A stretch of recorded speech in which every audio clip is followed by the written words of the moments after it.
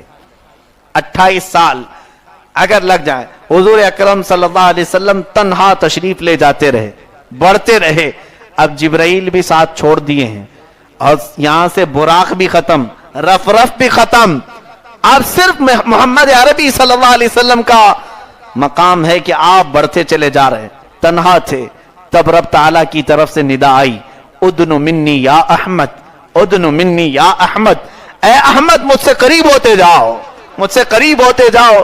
قرآن میں اللہ تعالیٰ اس کو بیان فرماتا ہے, والنجم اذا ہوا ما ضل صاحبكم وما غوا وما ينطق عن الهوى ان هو الا وحي يوحى علمه شديد القوى ذو مرة فاستوى وهو بالافق الاعلى ثم دنا فتدلى فكان قاب قوسين او ادنى. یہ آیات نجم, سورہ نجم کی آیتیں ہیں. مولا فرماتا ہے میرا رسول بڑھتا گیا, یہاں تک کہ دنا کہتے ہیں قریب ہونے کو, اتنا قریب ہو گئے